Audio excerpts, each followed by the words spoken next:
Bonjour, bienvenue sur ma chaîne Film Minivan. Donc je fais enfin la deuxième partie de l'installation du Webasto 2 kW Webasto chinois. Comme vous pouvez le voir, j'ai installé pour le moment le réservoir sur le côté du caisson qui se trouve derrière les sièges. Bon, je refais rapidement une présentation de la partie technique. Donc dans ce caisson, j'ai tous les équipements électriques. Peut-être que ça fera l'objet d'une autre vidéo. Et donc j'ai installé le Webasto, voilà, ici. Je vous ai montré dans une vidéo précédente la découpe du plancher que j'ai fait pour pouvoir plaquer directement le Webasto sur le plancher du fourgon. Ça, et la sortie d'air chaud, j'ai rajouté une mousse pour isoler le plancher de la chaleur du tube. Je vais vous dire un peu les différentes informations que j'ai pu glaner ici ou là par rapport à l'installation de ce genre de matériel. Tout d'abord, il faut prévoir de l'espace tout autour. Donc il conseille du côté de ici, hop, je mets comme ça, du côté de l'aspiration de l'air entre guillemets frais du véhicule, il conseille de laisser au moins 10 cm devant. Voilà, de l'espace autour aussi, puisque même si cette première partie, comme vous pouvez le voir dans une vidéo précédente où j'ai fait des relevés de température, cette partie-là reste à une vingtaine, en dessous de 30 degrés à peu près. Ici, on commence à chauffer un petit peu plus. Et en sortie, donc au niveau du tuyau, à l'intérieur du tuyau, j'avais fait des relevés qui atteignaient les 100 degrés. Sur l'extérieur, je crois que j'étais à peu près à 80. Donc c'est pour ça que j'ai déjà mis cette mousse isolante. C'est ce genre de mousse que j'ai mis, que j'ai utilisé pour isoler les parois du fourgon. C'est une mousse, ce qu'on trouve en plomberie, notamment pour mettre autour des tuyaux de chauffage. Un principe à retenir pour donc tout ce qui est les tuyaux entrée d'air, sortie d'air chaud, et en dessous, on le verra plus tard, sortie échappement et entrée d'air frais.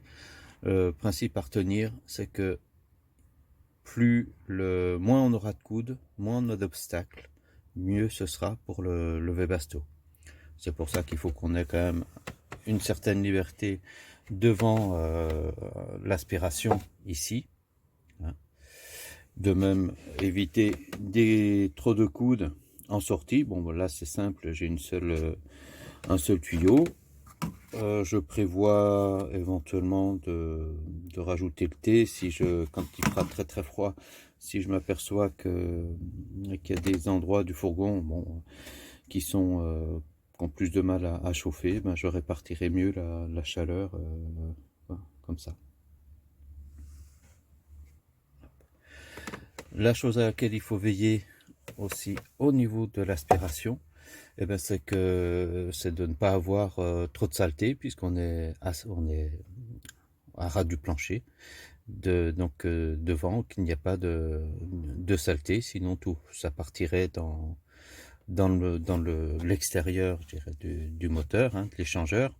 Ça partirait aussi, vous récupérez ça en sortie ici. Donc c'est la chose à laquelle il faut veiller au niveau de l'aspiration. Là j'avais fait un trou donc j'ai trois trous assez bas. Peut-être que justement celui-ci je le boucherai, puisque le caisson est assez grand. J'aurai d'autres sources d'entrée d'air. Donc je m'inquiète pas là-dessus. On va regarder alors, la partie électrique. Donc pour l'alimentation du Webasto, j'ai le fil de masse qui est vissé sur la carrosserie du véhicule.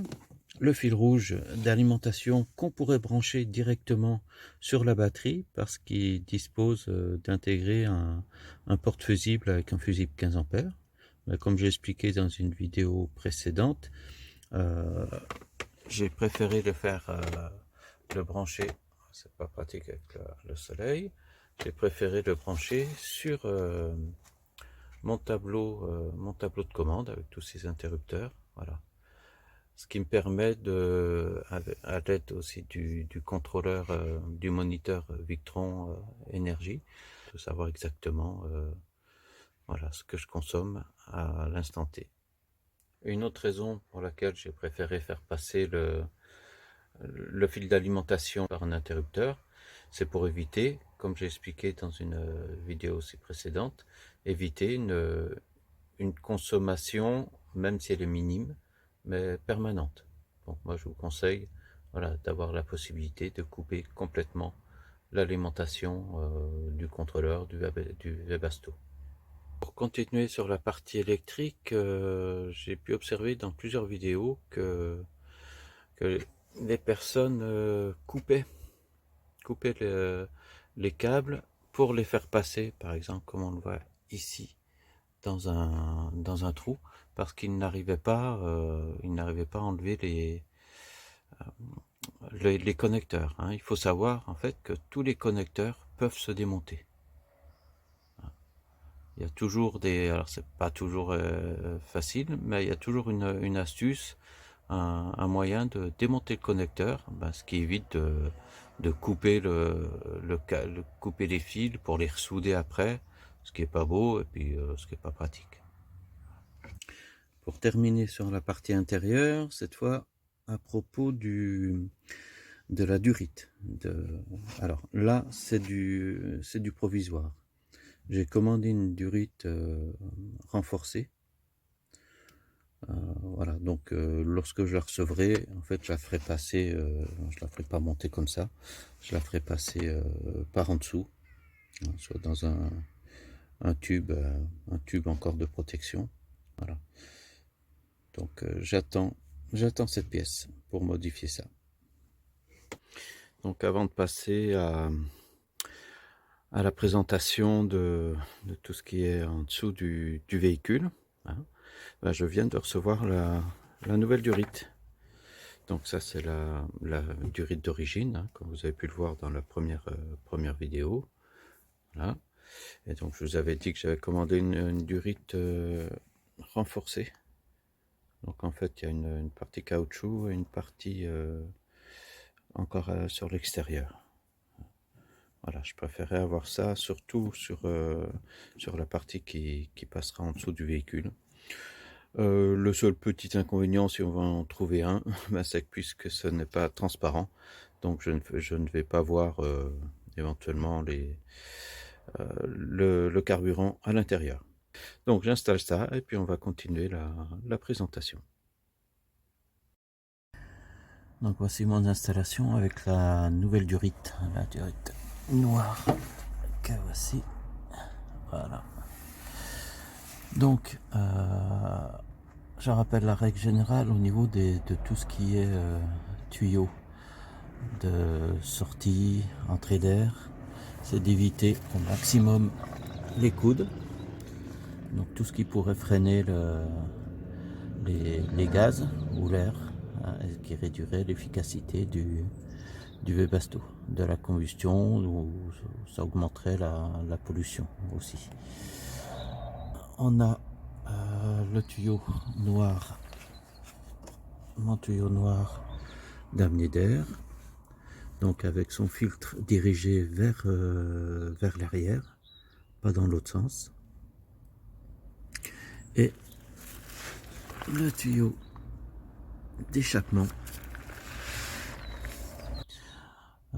Les conseils qu'on peut voir sur les notices, différentes notices que j'ai pu consulter de ce matériel ou d'autres semblables, c'est donc de penser aussi à l'eau de condensation.